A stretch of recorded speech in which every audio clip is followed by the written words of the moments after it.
Hello student, myself Rupam Kulsesh from Government PG College Jhalawar. आज मैं BSc third year के बच्चों के लिए पेपर थर्ड का स्टार्ट करूंगी, डेवलपमेंटल बायोलॉजी और एम्ब्रियोलॉजी। तो हम आज बात करेंगे डेवलपमेंटल बायोलॉजी क्या है, एम्ब्रियोलॉजी क्या है। The most important characteristic features of living organism that distinguish them from non-living things is the process of reproduction. Means reproduction के द्वारा ही एक ऐसा प्रोसेस है जिसके द्वारा लाइक बिगेट्स लाइक, मतलब हम एक जैसी प्रोजनी बिल्कुल सेम दूसरी प्रोजनी को प्रोड्यूस कर सकते हैं। Reproduction in organisms occur by both sexual and asexual reproduction methods हैं, उनके थ्रू हम प्राप्त कर सकते हैं। एसेक्सुअल मेथड जो है वो क्या है? ए पार्ट ऑफ ऑर्गेनिज्म में develop into new organism without formation of sex cells, मतलब बिना सेक्स सेल्स के फॉर्मेशन के डेवलपमेंट नए ऑर्गेनिज्म का हो जाता है पेरेंट्स से। जबकि सेक्सुअल रिप्रोडक्शन में ऐसा मोड ऑफ रिप्रोडक्शन है जिसमें मेल और फीमेल सेक्स सेल्स और गैमेट्स फॉर्म होते हैं, बनते हैं, जो जाइगोट बनाते हैं और that grows into a young one. The process by which a zygote is transformed into a multicellular and well-organized being is ontogeny. इस ontogeny में हम एक well-organized being जो है वो प्रोड्यूस होता है from a zygote, एक सिंगल सेल से, और इस प्रोसेस को भी हम कहते हैं ontogenesis। अब ये ontogenesis जो है वो डेवलपमेंट दो टाइप का होता है, एम्ब्रियोजेनेसिस एंड ब्लास्टोजेनेसिस। एम्ब्रियोजेनेसिस क्या है? The development of an individual from the fertilized egg और जाइगोट इज एम्ब्रियोजेनेसिस। इंडिविजुअल जो है एक फर्टिलाइज्ड एग से, सिंपल जो हम जानते हैं कि कैसे एम्ब्रियो जो है वो डेवलप होता है। दूसरा होता है ब्लास्टोजेनेसिस। इसके ये एम्ब्रियोजेनेसिस का कॉन्ट्रास्ट है। मीन्स यहाँ पर development of new organisms from an asexual body. Asexual body क्या हो सकती है? Like a bird, fragment of body, spores etcetera, और इसको हम बोलते हैं ब्लास्टोजेनेसिस। अब अगर हम देखें कि अभी हम जब शुरू से स्टार्टिंग से हम एम्ब्रियोलॉजी की बात करते थे, लेकिन अभी हमें एक नया मिला है डेवलपमेंटल बायोलॉजी। क्या ये दोनों एक ही शब्द हैं या अलग अलग हैं? बिल्कुल एक हैं, लेकिन हम डेवलपमेंटल बायोलॉजी को रीसेंट टर्म में आजकल इसको बात करते हैं। एम्ब्रियोलॉजी में हम सिंपल क्या पढ़ते थे कि रेस्ट्रिक्टेड थे हमारा differential stages of embryo, but includes all the aspects like biochemical, genetic, physiological and morphological activities of developing embryo. ये तो हम करते हैं डेवलपमेंटल बायोलॉजी में। मतलब एम्ब्रियोलॉजी में तो हम केवल एक एम्ब्रियो की स्टडी करते थे, उसकी स्टेजेस की, बट डेवलपमेंटल बायोलॉजी में हम ये भी देखते हैं कि खाली हम उसकी करने से हमारा पूरी ब्रांच की स्टडी या नहीं होती है, तो हम उसमें और क्या क्या चीज़ें पढ़ते हैं, biochemical, genetic, physiological, morphological activities को भी पढ़ते हैं एम्ब्रियो के। इसीलिए हमने एम्ब्रियोलॉजी को आज हम नए नाम से डेवलपमेंटल बायोलॉजी के नाम से जानते हैं। अब हम बात करते हैं हिस्ट्री ऑफ एम्ब्रियोलॉजी। एम्ब्रियोलॉजी जो है वो बहुत पुरानी ब्रांच है। एरिस्टोटल जो थे एक ग्रीक फिलोसफर, 384 से लेकर 322 BC पहले उन्होंने स्टडी किया कि embryos of animals and many of his observations were accurate. उन्होंने एम्ब्रियो के बारे में बहुत सारे एम्ब्रियोज को स्टडी किया और जो जो उन्होंने पाया वो सब सही निकलता था, जो जो उन्होंने स्टडी करते थे वो सब करेक्ट थी, एक्यूरेट थी। इसी तरह एनामेक्सिमेंडर 600 BC जो वो भी ग्रीक फिलोसफर थे, एम्पेडोकल्स, और उन्होंने क्या बताया? उन्होंने बोला कि फीमेल और मेल के सीमेन से जो है वो एम्ब्रियो डेवलप होता है। तो credit of establishing embryology as a separate and independent branch of biology goes to Aristotle. Aristotle ने एम्ब्रियोलॉजी पर या एम्ब्रियोज पर बहुत काम किया और उन्होंने फिर इस एम्ब्रियोलॉजी को एक सेपरेट इंडिपेंडेंट बायोलॉजी की ब्रांच बताया। With the invention of the microscope by Robert Hooke in 1665, the sperm and ovum were discovered. But there importance in developing was not establish. जब हमारा माइक्रोस्कोप पहली बार आया तो हमने उसमें स्पर्म और ओवम को डिस्कवर किया, बट जो उसकी इम्पोर्टेंस थी वो हम उसमें नहीं कर पाए थे। अब जैसे जैसे हमारे और डेवलपमेंट एडवांसमेंट आता चला गया तो हमारे इस एम्ब्रियोलॉजी में, डेवलपमेंटल बायोलॉजी में बहुत स्टडीज़ आगे तक चलती चली गई। लेकिन जब स्टार्टिंग में जब हमारे पास इतनी टेक्निक्स नहीं थी, तब कैसे कौन कौन सी थ्योरीज जो हैं वो मान्य थी और कैसे कैसे वो मान्यता बदलती चली गई हमारी टेक्नोलॉजी के एडवांसमेंट की वजह से। सबसे पहले जो थ्योरी आई थी वो थी प्री फॉर्मेशन थ्योरी।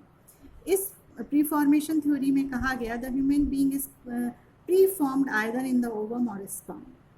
जो pre formed means human being जो हैं वो प्री फॉर्म्ड रहते हैं, पहले से ही बने हुए रहते हैं, किसमें, ओवम में या स्पर्म में। अब इसमें भी हमारी दो बातें बताई गई। कुछ लोग कहते थे साइंटिस्ट की मालपी जी की वो बिलीव करते थे कि मिनिएचर ऑफ द एडल्ट जो है वो कहाँ पर होता है, ओवम के अंदर होता है, तो ऐसे साइंटिस्ट को नाम दिया ओविस्ट। दूसरे ऐसे थे जैसे स्वामर्डन और हार्टसॉपर ने, उन्होंने बोला miniature of the human being जो है वो कहाँ लोकेट होता है, in the head of the sperm. ऐसे साइंटिस्टों को नाम दिया स्पर्मिस्ट और ह्यूमनोप्लिस्ट। This theory persisted up to 18th century. ये वाली थ्योरी बहुत टाइम तक चलती रही, मान्यता रही इसको कि हाँ ऐसा ही होता है। इसके बाद थ्योरी आई एपिजेनेसिस की। थ्योरी ऑफ एपिजेनेसिस क्या कहती है, according to this theory there is no preformation of the individual in the sperm और ovum but the embryo develops by progressive growth and differentiation. अब ये प्रोग्रेसिव ग्रोथ क्या होती है, उसका मतलब है development of embryo from simple to complex form. एक सिंपल फॉर्म से लेकर कॉम्प्लेक्स फॉर्म में बदलने का एम्ब्रियो का प्रोसेस जो है वो क्या कहलाता है, एपिजेनेसिस। तो इस थ्योरी को में यही बताया गया कि थ्रू एपिजेनेसिस एक सिंपल एम्ब्रियो एक कॉम्प्लेक्स एम्ब्रियो में बदल जाता है। इसके बाद इसको भी पूरी मान्यता नहीं मिली। फिर बेयर्स लॉ आया जो कार्ल अर्नेस्ट वॉन बेयर ने 1792 और 1876 में बताया। उन्होंने इनको फादर ऑफ मॉडर्न एम्ब्रियोलॉजी भी कहते हैं। इन 1828 में ही proposed a law during the development of an animal from ovum the more general features of the group to which it belongs develop first and the special features of the species appear later। इनके according जो simple features होते थे वो पहले आते थे और जो कॉम्प्लिकेटेड होते थे फीचर्स उस स्पीशीज के वो बाद में डेवलप होते थे। और इस लॉ को क्या नाम दिया, बेयर्स लॉ। इसी के बाद आया biogenetic law.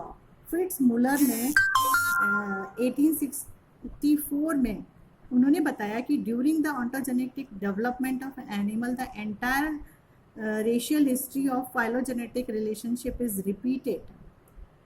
Ontogeny repeats phylogeny, मतलब उन्होंने बताया कि किसी भी जंतु की, ऑर्गेनिज्म की जो पुरानी हिस्ट्री है, व्यक्तिवर्तीय जो परिवर्तन है वो क्या है, जातिवर्तीय परिवर्तन की पुनरावृत्ति होती है। ये भी हमारा बहुत टाइम तक इसको माना गया, इस थ्योरी को। Haeckel coined the term biogenetic law, इसको उन्होंने नाम दिया रिकैपिचुलेशन थ्योरी। इसके बाद जर्म प्लास्ट थ्योरी वाइजमैन ने दी। The embryo remains already organized in the chromosomes of the nucleus and during early development these changes are unpacked in an orderly manner. मतलब उसने, वाइजमैन ने बताया कि पहले से ही सब अर्ली उसमें सब पैक रहता है, कैसे कैसे किसके बाद क्या स्टेज आनी है, और धीरे धीरे करके वो सब अनपैक्ड होते जाते हैं और वो कैरेक्टर्स हमारे सामने आते जाते हैं। ये भी थ्योरी कुछ समय तक रही। उसके बाद फिर मोजाइक थ्योरी ऑफ रॉक्स 1888 में आई। उसने बताया कि certain area of the egg were predetermined to develop into specific parts of the body, जिनको कि हम क्या कहते हैं, ब्लास्टोमियर्स। उसने बताया कि कुछ एरिया में एग में ऐसे होते हैं जिनमें कि पहले से ही पावर होती है to develop into a specific parts of the body, और इसको उन्होंने बताया कि ये कौन से वो पार्ट है, ब्लास्टोमियर्स नाम दिया। अब इसके बाद theory I regulative theory of bridge. इसने बताया उसने कि अर्ली क्लीवेज के टाइम पर ही एग जो है ब्लास्टोमियर्स इक्वल पोटेंसी होती है उनमें to develop into a whole embryo. However if not separated, अगर वो अलग अलग नहीं हुए तो they are in the whole determined by the position occupied by them in the whole blastula. फिर ये this type of development is known as regulative development. इसका मतलब ये है कि जो ब्लास्टोमियर्स हैं क्लीवेज के अर्ली स्टेजेस में उनके पास पूरी पोटेंसी पावर होती है कि वो एक होल एम्ब्रियो में कन्वर्ट हो जाएं। लेकिन अगर वो सेपरेट नहीं हुए तो फिर वो ऐसा नहीं होल डिटरमाइंड होता पोजीशन, उनकी क्या जगह है, कौन सी जगह पर वो पहुंचे हैं उसके अकॉर्डिंग उनको आगे किस में डिफरेंशिएट होना है वो ब्लास्टुला में ब्लास्टोमियर्स बताते हैं। लास्ट थ्योरी जो है ऑर्गेनाइजर थ्योरी ऑफ स्पेसिमेन, वो थी 1918 में। इनको नोबेल प्राइज भी अपने इस काम के लिए मिला था 1935 में। उन्होंने बताया the dorsal lip induce the formation of A second embryo, thus some influence was passed on from the dorsal lip to other tissues determining the development of the ectoderm of the gastrula। उन्होंने कहा कि dorsal lip जो है वो एक ऐसी embryo की part है, डॉर्सल लिप, जो कि इंड्यूस करता है फॉर्मेशन ऑफ सेकेंड एम्ब्रियो। और इसमें उन्होंने ये भी बताया कि it was a chorda mesoderm situated in the roof of the archintron which had an organizing effect on the overlying tissues। उन्हें बताया आर्किंट्रॉन में कॉर्डा मीजोडर्म जो है वो एक ऐसा लाइनिंग है जो कि हमको पूरा ऑर्गेनाइजिंग इफेक्ट है उसका आर्किंट्रॉन में, जो सारे हमारे जितने भी ऑर्गन डेवलप होने हैं उसके बारे में वो बताती है। मीन्स डॉर्सल लिप जो है हैज़ द पावर, उसको पास पावर है कि वो बताता है कि कौन सा ब्लास्टोमियर या पार्ट है आर्किंट्रॉन का वो किस में आगे जाके बदलेगा और कन्वर्ट होगा और पूरे एम्ब्रियो को बनाएगा। ये वाली थ्योरी जो थी स्पेसिमेन की ये बहुत ही इफ़ेक्टिव थी और इसी के अकॉर्डिंग हमने बहुत सारे एक्सपेरिमेंट साइंटिस्ट ने किए तो उन्होंने हर बार पाया कि डॉर्सल लिप ही एक ऐसा पार्ट है जिसको अगर हम कहीं और भी लगा दें तो वो पूरे एक एम्ब्रियो में कन्वर्ट हो जाता है। और ये वाली थ्योरी दिख रहा है प्राइमरी ऑर्गेनाइजर, इसलिए डॉर्सल लिप को हमने प्राइमरी ऑर्गेनाइजर कहा। इस प्रकार हमने देखा कि बहुत सारी थ्योरीज आई और जिससे हम अलग अलग थ्योरी बताई कि कैसे जो है एम्ब्रियो डेवलप हुआ, बना और लास्ट में स्पेसिमेन की थ्योरी को ही मान्यता प्राप्त हुई।